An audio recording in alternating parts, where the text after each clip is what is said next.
La relance de l'économie sénégalaise. Le scénario du pire a-t-il été évité? Quelle solution de sortie de crise après 6 mois de pandémie? Comment aider les ménages à se relever? Pour répondre à toutes ces questions, Pape Siba reçoit ce dimanche Dr Mamadou Samba Anne, économiste, professeur à l'université Cheikh Anta Diop de Dakar, et le journaliste Adam Awad, directeur de Financial Afrique. Remue Ménage, c'est tous les dimanches 10h10 11h sur la radio de toute l'actualité, la RFM. Merci à Abdou Thiam qui assure la mise en onde de cette émission. Bonjour à toutes et à tous. La relance de l'économie sénégalaise, on en parle dans Remue Ménage qui reçoit ce dimanche Dr Mamadou Samba Anne, économiste, professeur à l'université Cheikh Anta Diop de Dakar. Bonjour Dr Anne. Bonjour Pape Bess. Adam Awad, journaliste spécialiste en économie, directeur du journal Financial Afrique. Bonjour Adama. Bonjour. Nous restons avec vous pour parler du conseil présidentiel qui se tient mardi prochain. Il est beaucoup attendu de cette rencontre, ce conseil présidentiel. Adam Awad, cette rencontre pourrait-elle dessiner les contours de la relance? Effectivement, le secteur privé et les partenaires attendent beaucoup de cette rencontre qui doit définitivement éclaircir les opérateurs économiques et aussi les citoyens sur la relance post-Covid. Parce que depuis le mois de mars, le pays est pratiquement à l'arrêt, même si à partir de mai, il y a eu la fin du confinement. À partir de juin, il y a eu la reprise du transport aérien. Maintenant, on s'attend à de vraies mesures de relance et j'espère que la PMI aura une place prépondérante dans ces mesures qui seront prises lors du conseil présidentiel de mardi prochain. Docteur Mamadou Samba Anne, est-ce qu'on peut parler de relance aujourd'hui sans un système financier fort, notamment les banques qui pourraient apporter des crédits conséquents? Alors ce sera très difficile.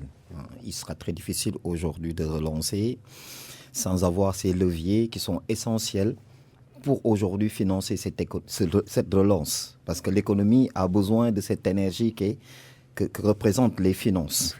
N'est-ce pas? Mais il va falloir qu'on trouve des mécanismes qui puissent permettre à notre économie à inciter ces institutions de les accompagner. Maintenant, tout dépend de la stratégie que va mettre le gouvernement sur la table pour que ces gens puissent les accompagner. Parce que les gens ne mettront jamais leur argent quelque part sans être sûrs d'avoir retour sur investissement. Tout dépendra de l'offre qui sera mise sur la table pour que ces gens soient motivés à venir accompagner l'État dans cette politique, dans cette stratégie de relance de l'économie qui est essentielle aujourd'hui. Alors moi, on a vu en Europe avec la Banque centrale européenne, la BCE, qui a déployé un programme d'injection d'argent frais de 750 milliards d'euros dans l'économie. Pourquoi en Afrique, au Sénégal, on ne pourrait pas avoir un système comme ça? Effectivement, en Europe, comme vous avez dit, il y a eu un plan européen qui a été basé sur l'entente franco-allemande. C'est un plan d'abord inédit, ce qui s'est passé au niveau de la BCE, parce que pour la première fois, les États européens, les 27, empruntent collectivement et essayent de faire une péréquation pour aider les pays les plus touchés par la pandémie. Donc c'est une première et ça a été fait sur la base de négociations très difficiles, parce qu'il y a beaucoup de pays qui étaient contre. Mais d'une manière générale, les grands pays, les États-Unis d'Amérique, l'Angleterre, le Japon et l'Europe ont mis à peu près plus de 8 000 milliards pour la relance, c'est-à-dire pour maintenir les économies à flot. Et les économies se maintiennent par quoi? Par le crédit. Il faut une fluidité du crédit, parce que l'autre nom du crédit, c'est la confiance. J'en viens maintenant à l'Union économique et monétaire ouest-africaine. Je pense quand même qu'il y a eu des mesures très intéressantes et inédites, parce que la BCEAO a mis en place des bons Covid. C'est-à-dire, c'est des obligations de trésor qui permettent aux États de se refinancer pour faire face aux dépenses liées au Covid, aux dépenses liées à la santé, aux dépenses sociales.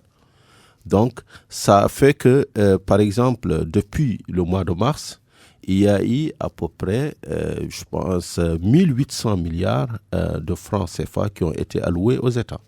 Et là, c'est à travers les bons Covid qui passent par les banques. Donc, les trésors émettent des bons et les banques achètent. Donc, quand même, on peut dire que le système de l'IOMOA a été d'ailleurs le plus actif en Afrique par rapport au soutien des États. Parce que beaucoup de pays, même nous en général dans nos pays francophones, on a l'impression que rien ne va dans le monde francophone, mais c'est vraiment le contraire. Ah bon? En termes de solidité institutionnelle et de convergence et d'intégration, l'IOMOA, je pense aujourd'hui, c'est l'union la plus intégrée du point de vue macroéconomique, du point de vue de convergence et du point de vue de solidarité inter-État.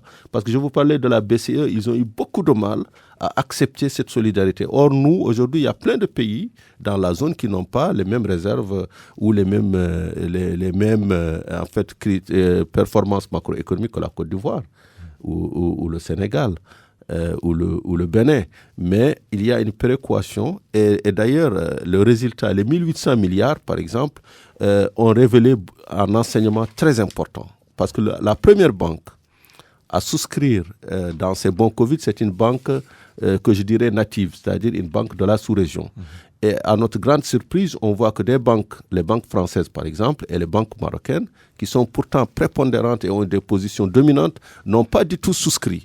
Donc, quelle leçon à tirer? C'est qu'il faudrait développer davantage des banques natives de l'IOMOA, pour ne pas dire régionales et locales. Parce que les banques, en cas de difficulté, toutes les banques se retournent vers leur base, vers leur pays d'origine et essayent d'accompagner les politiques publiques. C'est ce qu'on a vu durant cette pandémie.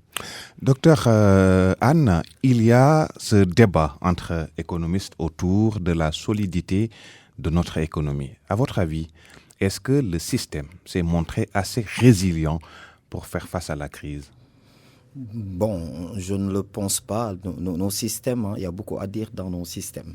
Mais en fait, il faut reconnaître que aussi cette crise a tapé tout le monde, n'est-ce pas? Tout le monde a eu à vivre les méfaits de cette crise. Alors, et ça a montré les défaillances même de nos systèmes. Parce qu'avec cette crise, moi, j'ai vu que, en fait, que c'est un élément qui nous permet de faire un diagnostic organisationnel même de tout notre système. Comment aujourd'hui est notre système? Les maillons faibles, etc. Là où on est fort, là où on est faible. Et qu'est-ce qu'il faut faire pour le changer? Donc c'est un moyen aussi, ce Covid nous a permis de faire ce qu'on appelle une introspection. Donc on a revu à la loupe tout notre système. Et c'est un mal quelque part pour un bien, parce que ça nous permet de reconstruire l'économie, de nous recréer même avec un système beaucoup plus orienté sur un développement endogène, comme vient de le dire mon collègue M. Watt, n'est-ce pas? Il va falloir relancer nos économies à partir de nos entreprises, n'est-ce pas? Les entreprises africaines. Il faut qu'on cherche à mettre sur place des champions africains qui vont devoir défendre l'économie africaine. Mais malheureusement, et nous y reviendrons, on a vu un rapport, une enquête de l'ADPMA qui parle de 90% des PME qui sont impactés par cette pandémie. Oui, c'est ça la vérité. C'est ça maintenant. Pourquoi 90% ont été impactés? Parce qu'en fait, la structuration même de nos entreprises reste à désirer. Ça veut dire quoi? Qu'est-ce qu'il faut faire? Et maintenant, avant cela, c'est un diagnostic d'abord, n'est-ce pas? Et voir comment on peut aujourd'hui mettre à niveau ces entreprises pour qu'ils puissent affronter ce marché, n'est-ce pas, mondial, cette ouverture avec l'internationalisation qui se fait un peu partout. Il faut qu'aujourd'hui, qu'ils s'affirment. Maintenant, il faut les mettre à niveau. Parce qu'il y a une première étape de mettre à niveau. On a un problème de mise à niveau. Absolument. Donc, il faut passer par cela d'abord et pour pouvoir après affronter le marché. Adam Wade, d'après Amadou Hott, le ministre de l'économie, le scénario du pire a été évité. Il table d'ailleurs sur des projections de croissance de 1,1% pour l'année 2020, même si certains semblent remettre en cause ces chiffres. Est-ce que pour vous, le Sénégal a évité la récession? On a vu le président de la République, dans une interview ou dans une tribune dans le journal Le Soleil, dire qu'on est en récession. Et son ministre de l'économie nous dit que le Sénégal a évité la récession. Qu'est-ce qu'il faut comprendre Alors, ce qui est sûr, c'est que le scénario du pire a été évité parce que le Sénégal a réussi à contenir un petit peu le choc causé par la pandémie. Rappelez-vous du mois de mars, le 2 mars, quand on parlait du premier cas. Et cette anxiété par rapport aux prévisions les plus pessimistes émises par l'OMS, la Banque mondiale par rapport à l'Afrique subsaharienne, on parlait d'hécatombe. Ouais. Mais aujourd'hui, on peut dire que le scénario du pire a été évité parce que le système de santé s'est très vite mis à niveau. Et je pense que là, je me rappelle d'un entretien du professeur Seydi dernièrement qui parlait de la rapide montée en puissance du système de santé en termes de lits, en termes même de lits équipés avec respirateurs. Donc je pense que là, c'est... Oui, mais le système économique n'est pas encore sorti de alors là, c'était le bon point parce que le facteur santé, il est quand même primordial. La préservation du capital humain. Maintenant, par rapport à l'économie, je m'en tiens à ce que le FMI a dit, qu'il y aura une contraction de 0,7% cette année. Donc ça veut dire que nous sommes en récession. Même si le ministre, peut-être, il a des estimations beaucoup plus proches de la réalité au jour le jour, puisque le FMI, c'est toujours dans le rétroviseur quand même. Ce n'est jamais l'immédiat, mais le ministre peut-être a des perspectives par rapport au dernier trimestre de l'année 2020. Peut-être ces perspectives lui permettent de dire que nous allons rester sur une croissance de 1% qui nous rapprocherait un peu de la Côte d'Ivoire aussi. Alors, docteur Anne, quand on regarde quelques variables, l'on se rend compte que la croissance est tirée par les investissements publics, notamment avec le choix des grandes infrastructures. Est-ce que ce n'est pas cela qui explique un peu le fait que beaucoup disent que la croissance n'est pas ressentie parce que les entreprises souvent qui gagnent ces marchés-là, c'est des entreprises étrangères. Les dividendes sont rapatriés. La solidité de notre économie dont je parlais tantôt, voilà ce que beaucoup disent par rapport à cette croissance-là qui n'est pas tellement ressentie par les Sénégalais. Très bien. Je pense que ça, c'est une réalité aujourd'hui au Sénégal, en Afrique particulièrement au Sénégal. Notre économie est tirée par ces mastodontes européennes, n'est-ce pas, américaines, asiatiques qui sont là. Et c'est ça maintenant, c'est ça qu'il faut changer.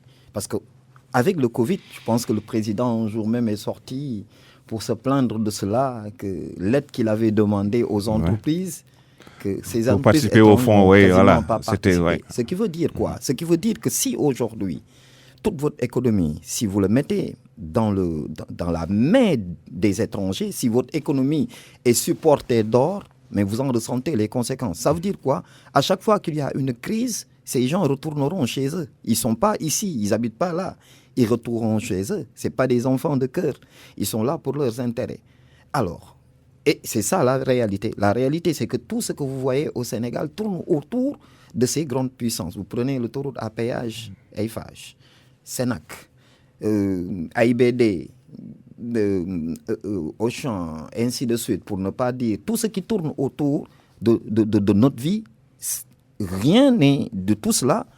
On ne sent pas l'économie sénégalaise. On ne sent pas les acteurs économiques du Sénégal. On ne sent pas les entreprises sénégalaises. Et là, maintenant, c'est ça le potentiel du Sénégal. C'est ça la chance aujourd'hui qu'on a. C'est qu'il y a un potentiel de développement. Comment on doit se recréer par rapport à tout cela?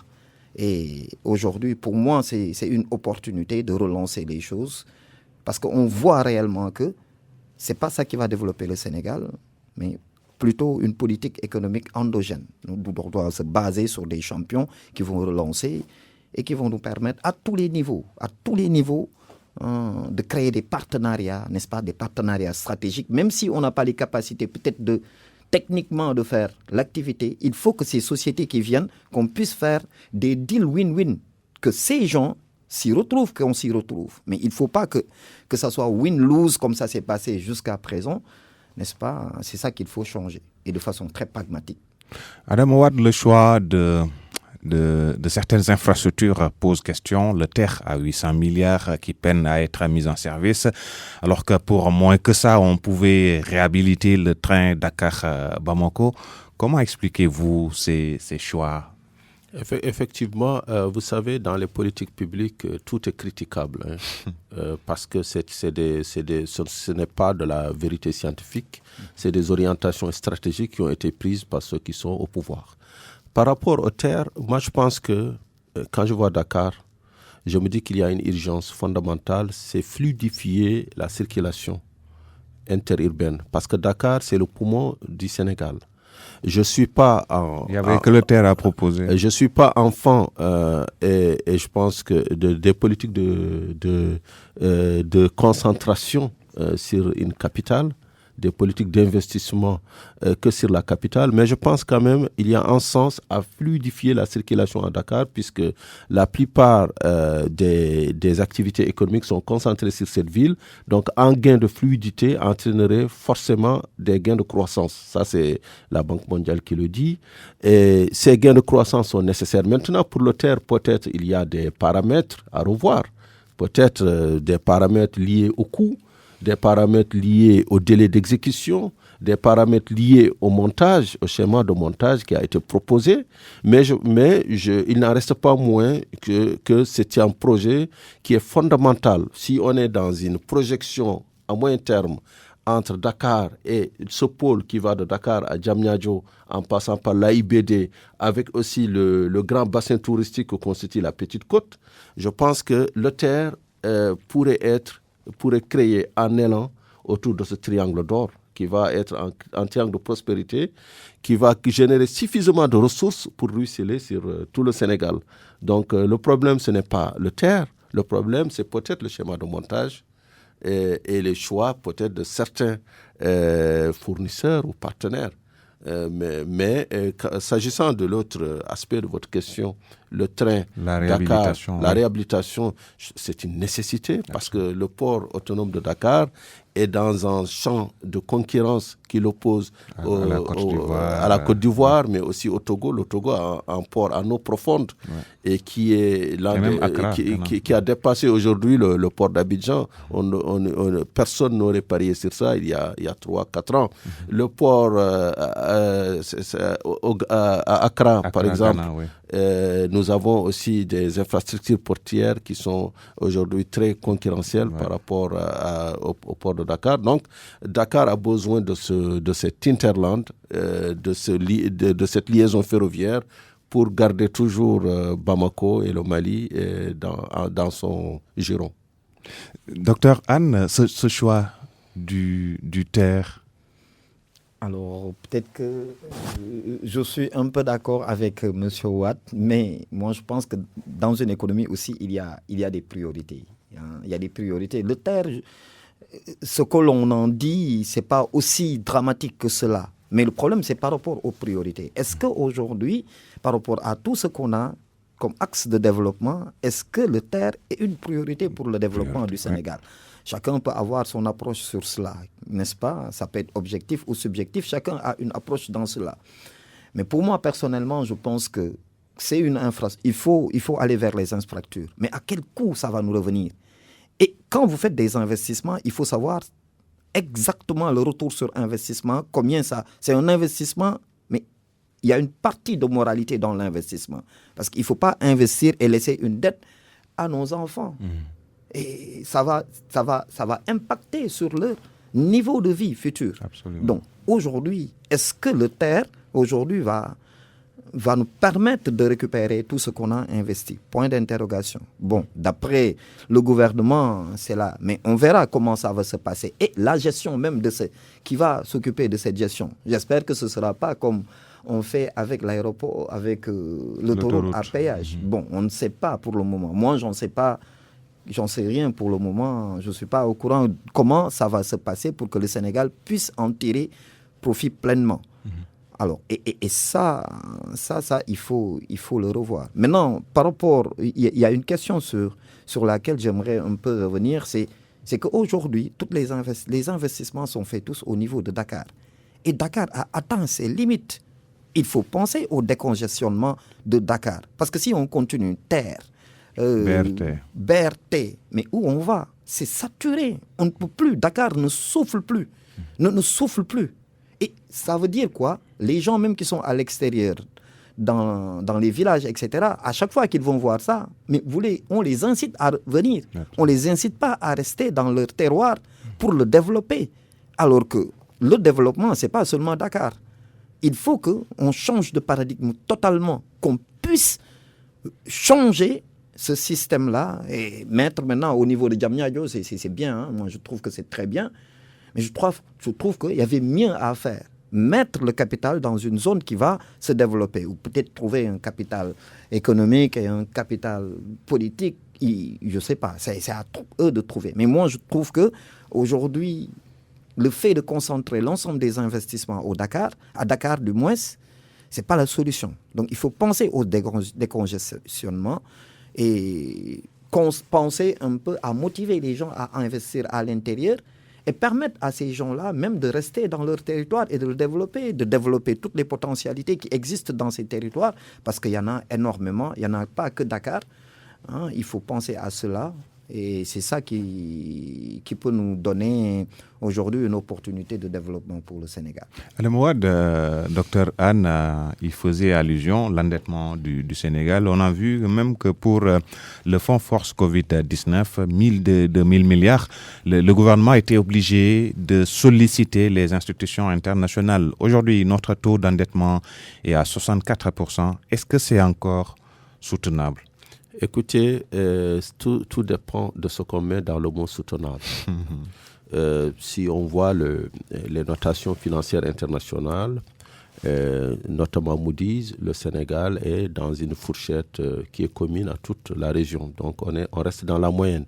Si on voit les critères de convergence de l'UEMOA qui ont été momentanément suspendus et qui vont être bientôt, je pense, remis en selle, le Sénégal est encore en dessous du seuil de 70%.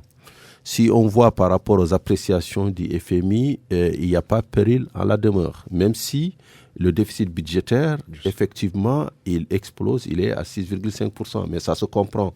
Dans une année où plus de 80% des recettes des entreprises n'ont pas été au rendez-vous, donc c'est moins d'entrées fiscales, c'est moins de recettes intérieures, cela n'est pas surprenant. Et le FMI pense qu'en 2021, on reviendrait aux 3% de rigueur, mais encore une fois, quand on compare le cas du Sénégal et des pays de la sous-région à ce qui se passe au Japon, en France, en Italie, où la moyenne des endettements a dépassé 100% de PIB depuis très longtemps.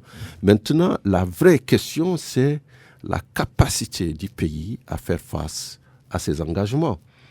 On vient de voir cette semaine, c'est peut-être la grosse préoccupation en ce moment, pour les porteurs de dettes africaines, la Zambie vient de faire défaut. Ça a été une secousse tellurique. Tous les porteurs aujourd'hui d'obligations africaines pensent à se couvrir. Donc la semaine qui vient, on va voir une spéculation sur les dettes africaines. On risque d'assister donc à une dégradation sur le marché, à une dépréciation des obligations africaines. Donc si la Zambie n'arrive pas à faire face à ces obligations, quid encore des autres pays? C'est la question que l'on se pose.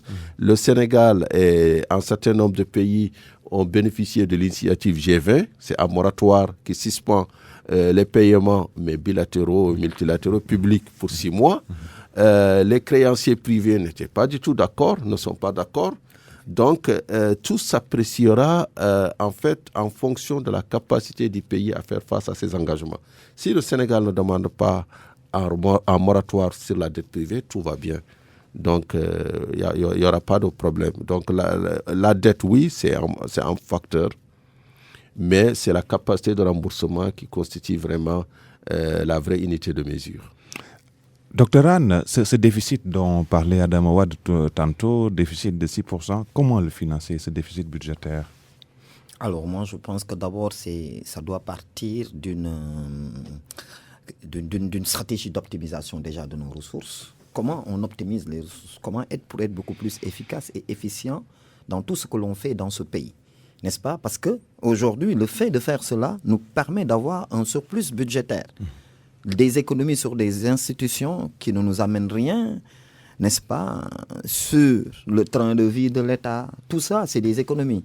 Maintenant, sans que ça impacte, bien entendu, les performances de l'État, n'est-ce pas? Parce que je trouve qu'au Sénégal, on a trop d'institutions budgétaires, budgétivores, et en réalité qui n'ont pas d'impact réel sur l'économie, sur la vie des Sénégalais. Alors, il va falloir revoir tout cela. En même temps aussi, il va falloir que, au niveau des investissements que l'on fait, au niveau de certains secteurs, comme le secteur de l'agriculture, qu'on puisse relancer notre agriculture, n'est-ce pas, et nous orienter sur des produits à valeur ajoutée. Comment faire pour que cette agriculture, aujourd'hui, le secteur primaire, soit relancé? Parce que c'est une opportunité aussi. On n'arrive pas à avoir une autosuffisance alimentaire, ce qui impacte sur notre balance commerciale. Comment faire aujourd'hui pour avoir cette autosuffisance alimentaire va diminuer aujourd'hui de l'argent qu'on mettait d'or, n'est-ce pas? Le fait qu'on ait notre ventre d'or, il faut que ça change. Maintenant, comment faire pour pérenniser cela? Avoir une production assez élevée qui permette d'avoir ce qu'on appelle l'autosuffisance alimentaire, mais ça ne s'arrête pas là. Comment faire aussi pour que cette surproduction qu'on aura nous permette d'exporter à l'intérieur, mais de créer une structure de production tout autour de cela. Mais il faut l'allier. Il ne faut pas attendre qu'on ait cette production pour créer la transformation. Nous y reviendrons. Voilà. Adam Wade, pour la relance de l'économie, le gouvernement semble miser beaucoup sur notre secteur, sur l'agriculture, notre secteur agricole très vulnérable qui ne participe qu'à 16% du PIB. Devant cette situation, qu'est-ce qu'il faut faire? On a entendu le président de la République lors de sa tournée économique parler de modernisation, de mécanisation de l'agriculture. Oui. Qu'est-ce qu'il faut faire par rapport à l'agriculture? 16% du PIB, mais pratiquement la quasi-totalité de la main-d'œuvre. L'agriculture, c'est un secteur socio-économique important, impactant. Absolument. Et très transversal. C'est de l'agriculture que dépend toute l'économie. Tous les échafaudages reposent sur ça. Maintenant, il y a un vrai problème. Ces 16% en fait traduisent la faible transformation. On peut multiplier les exemples. Par exemple, la mangue de la Casamance, c'est à peine 15 à 20% qui sont transformés, exportés et consommés. Le reste, ça pourrit. Vous imaginez les pertes pour les producteurs. On peut prendre le riz, le paddy, par exemple. Le Sénégal produit quand même, il y a une forte augmentation de la production, mais derrière, toute l'infrastructure manque. Des magasins de stockage, aux usines de décortiquage, mais avec vraiment les normes internationales, les normes par exemple asiatiques. Parce que quand on parle de riz asiatique, c'est juste du riz qui a été très bien, qui a été transformé selon les standards. Donc, il y a toute une infrastructure à mettre en place et surtout, il y a un marché. Parce que produire, c'est bien, comme le disait Michel Anne, il faut vendre les surplus. En fait, il faut créer un vrai marché d'approvisionnement en produits. Et c'est ça qui va créer une chaîne de valeur et qui va par exemple, permettre aux paysans, aux agriculteurs de s'en sortir. Si les produits sont bien vendus, donc ils sont valorisés, il y a un ajustement des prix vers la hausse et il y a même une augmentation de la richesse nationale. Il y a d'autres métiers qui vont venir s'y greffer. Il y a beaucoup de métiers autour de l'agriculture. On parle de la mécanisation, donc c'est un secteur très lié à l'agriculture. On peut parler de la commercialisation et même les banques. Les banques sont les grandes gagnantes d'une agriculture prospère. On peut donner l'exemple de la France qui est avant tout une nation agricole et qui est une grande puissance exportatrice de produits agricoles. On peut citer par exemple le cas du Maroc qui aujourd'hui exporte principalement ses agrimes vers l'Europe et qui concurrence l'Espagne. D'ailleurs, l'Espagne a mis en place... et nous-mêmes ici au Sénégal, on en reçoit. Ici au Sénégal, mais en petite quantité. mais la grosse exportation du Maroc, c'est vers l'Union européenne parce que c'est des débouchés. Au Sénégal aussi, on voit des filières dans les maraîchages, des filières exportatrices mais qu'il faut fortifier. Parce que le Sénégal du nord au sud, c'est un grenier naturel. C'est une Californie qui s'ignore et qu'il faut réveiller. Tout à l'heure, on parlait de Dakar en disant que tous les investissements sont concentrés sur Dakar. En fait, M. Anne, le problème de Dakar, c'est que, d'abord, combien d'habitants nous avons à Dakar aujourd'hui? Plus de 2 millions. Plus de 2 millions, moi je dirais 4 millions quand même, au bas mot. Quand on voit Dakar et la banlieue, c'est quand même... Et la banlieue, oui. Oui, c'est quand même 4 millions. Donc, est-ce qu'il faut laisser Dakar à elle-même et dire on ne crée pas les infrastructures de transport, on ne fluidifie pas le transport, donc on laisse c'est-à-dire 75% des chiffres d'affaires des entreprises est généré ici. Donc, on décide, par exemple, de ne rien faire à Dakar, ou bien on se dit non, on n'a pas le choix, il faut investir, fluidifier, pour permettre à la marchandise qui sort du port de Dakar, il y a 1000 camions par jour, pour permettre à cette marchandise de sortir en toute sécurité du port et d'aller irradier ou bien d'aller vers les pôles de destination. Est-ce qu'on se dit, entre la banlieue et le centre-ville, on va créer des systèmes de transport rapide, mais tout cela, c'est pour permettre aux entreprises, aux PME, de découler leurs marchandises, leurs biens et leurs services dans de très bonnes conditions. Donc, c'est des gains de compétitivité. Et ces gains de compétitivité, c'est ce qui va venir augmenter la richesse nationale. Et la richesse nationale, elle va s'apprécier sur l'étendue du territoire. Dakar, c'est le premier pôle économique du Sénégal. Donc, rendre Dakar compétitif, c'est non seulement positionner Dakar du point de vue commerce international, logistique internationale, mais aussi par rapport au Sénégal. Et forcément, c'est pousser les gens à aller en dehors de Dakar. Parce que si on sortait rapidement de Dakar et comme on y entrait, on va irradier les autres régions. D'autant que moi, je suis du nord, du Grand Nord. C'est une zone d'agriculture. Mais c'est une zone qui était ignorée du Sénégal depuis l'indépendance. Là, pour la première fois, on a une route quand même qui traverse l'île à Morphil. Quel réveil! Et dans les autres régions, on voit par exemple la campagne... Mais Adama, si on arrivait à fixer les populations dans leur terroir, Dakar ne connaîtrait pas peut-être ce boom démographique. On ne les fixerait qu'en créant des conditions d'opportunité et en donnant un avenir à la jeunesse. Oui, mais justement, le président qui nous parle de mécanisation, de modernisation, Exactement. mais depuis 8 ans, il est au pouvoir. Qu'est-ce qu'il a fait pour moderniser cette agriculture-là? Exactement. Ça, c'est une question à lui poser à la prochaine, entrevue. Mais toujours est-il qu'on ne peut pas fixer les populations sur place sans avenir. Les jeunes ont besoin d'écoles de qualité, ont besoin de perspectives, donc d'entreprises dans leur territoire, donc de projets de vie. Et en même temps, d'une manière générale, nous avons besoin d'abord de la base, c'est l'eau, l'assainissement, ça c'est très important, l'électricité. Et vous voyez, même l'électricité, aujourd'hui, on a quand même des localités il y a eu des sauts qualitatifs, des sauts très importants, mais jusqu'à un passé très récent, il y a beaucoup de villages qui n'étaient pas du tout électrifiés. Donc, pour fixer les jeunes, pour fixer les populations, il faut leur donner des perspectives. Personne ne voudrait quitter, en fait, son terroir, si ce n'est pour les faits du tourisme ou autre chose. Mais personne ne voulait aller se fixer ailleurs. Absolument. Les gens sont très attachés à leur localité, mais pourvu qu'il y ait un avenir, pourvu qu'il y ait des projets prospères. Docteur Anne, vous le disiez tantôt, l'un des gros handicaps de notre agriculture, c'est l'absence d'unité de transformation.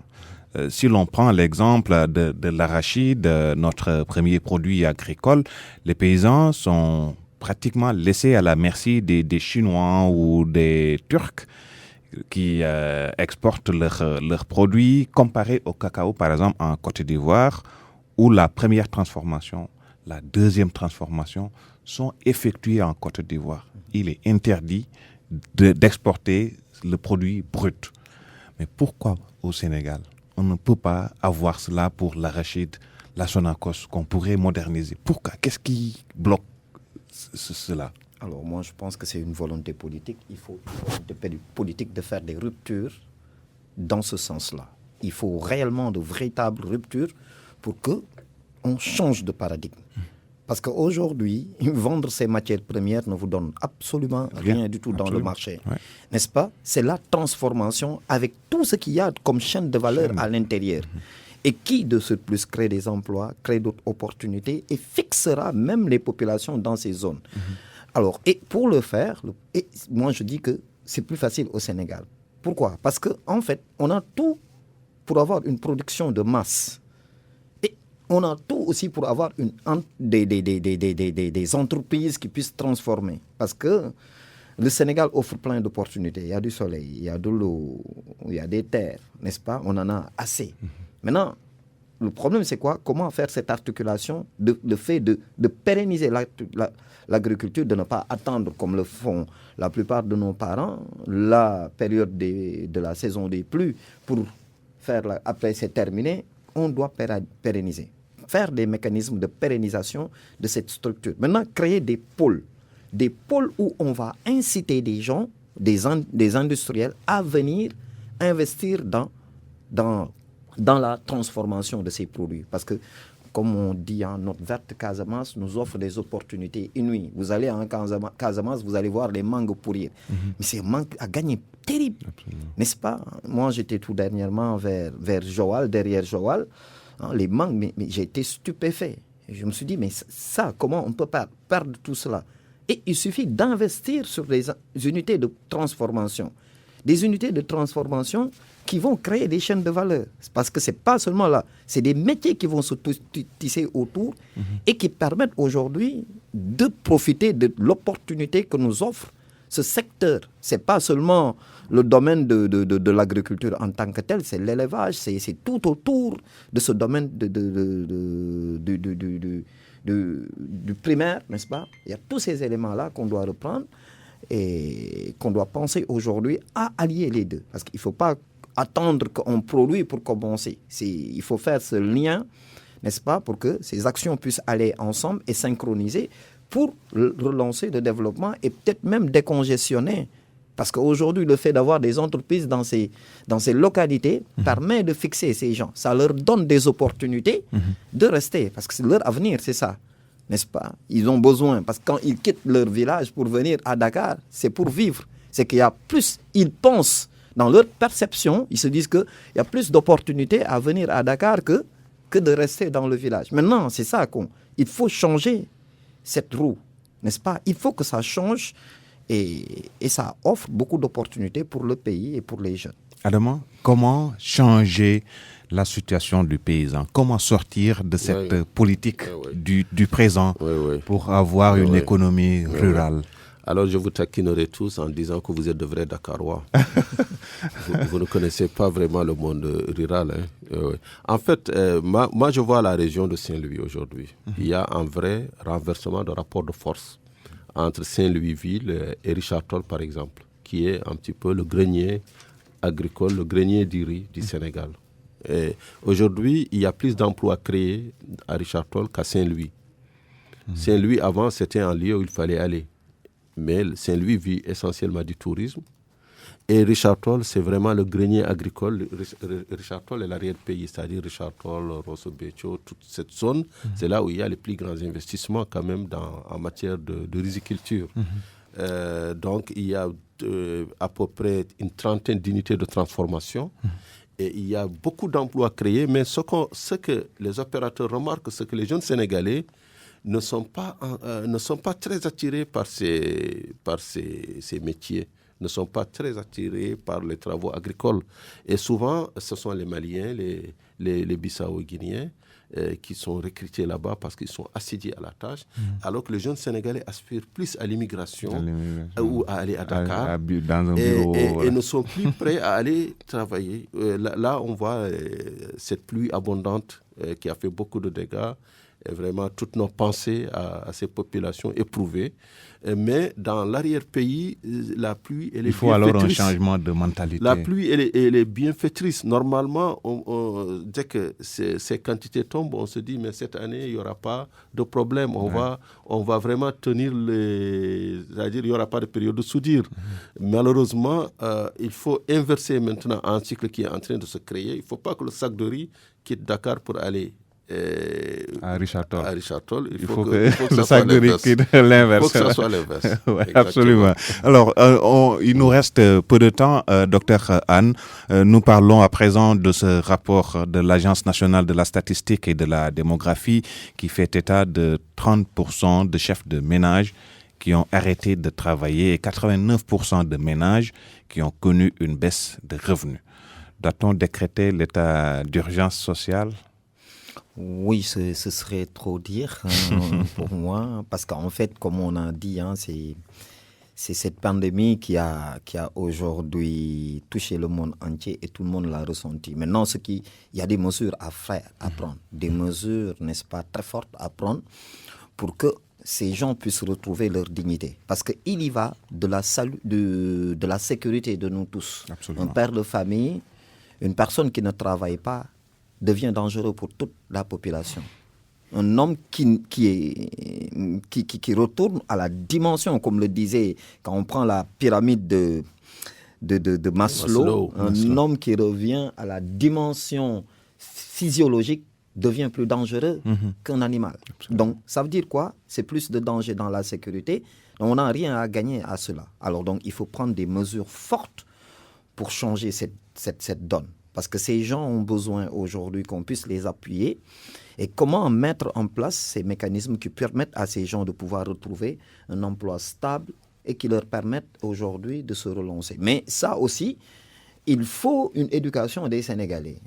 Comment on les éduque à avoir des objectifs, à créer et à ne plus être dans la consommation, comme le disait mon ami Watt, n'est-ce pas? On est une société de consommation, on n'a pas des perspectives, on n'a pas été formé à avoir des perspectives d'avenir, à créer pour nous. Et ça doit commencer au niveau de l'école, pour permettre aux gens d'être indépendants plus dans le futur. Adam Wade, est-ce que vous pensez que les mesures prises par le gouvernement au début de la pandémie, dans le cadre du plan de résilience, ont été opérantes au vu de cette enquête, des résultats de cette enquête? Écoutez, sur le plan économique, moi je vous le dis tout de suite, je suis plutôt Didier Raoult. Je pensais que le confinement, c'est du Moyen-Âge. Ça ne pouvait pas stopper une pandémie. Il faut des gestes barrières de distanciation sociale et tout. Donc, j'étais un petit peu contre le confinement, même si le Sénégal l'a appliqué avec souplesse. Et je me disais que pour une fois, l'Afrique subsaharienne est épargnée par une pandémie, ça n'arrive pas tous les jours. Pour une fois, nous avons eu cette résilience, il fallait en profiter pour parachever l'intégration, d'abord au niveau de l'UEMOA, créer un grand marché et en même temps aller vers la CEDEAO et vers la ZLECA. Malheureusement, j'ai vu que la ZLECA a été elle-même un petit peu reportée. Alors, j'étais très content aussi de voir un petit peu la fin du confinement et en même temps la poursuite de l'assouplissement. Les mesures ont été efficaces parce qu'on a quand même endigué la pandémie.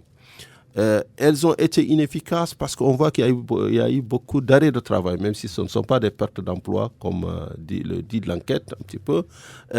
Et on voit que c'est le secteur tertiaire qui est le plus touché. Donc ça, je reviens tout de suite aux PME sénégalaises, surtout les PME qui sont dans les centres urbains et périurbains.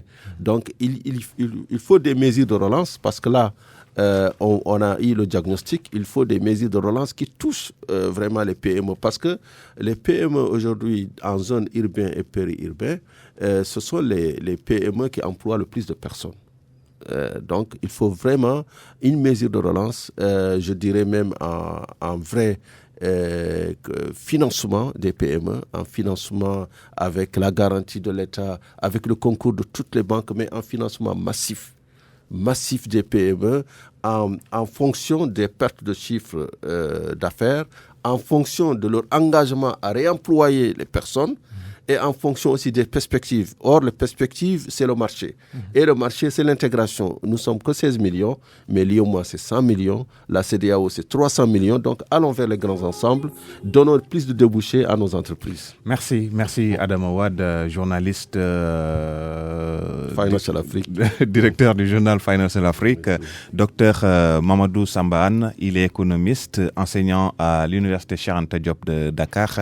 Merci, chers auditeurs, d'avoir suivi Remue Ménage. Merci à Abdou Thiam qui a assuré la mise en onde.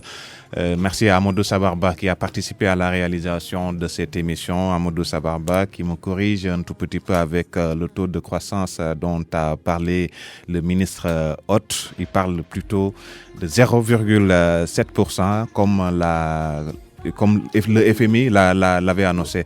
Merci chers invités. Merci et bonne journée à toutes.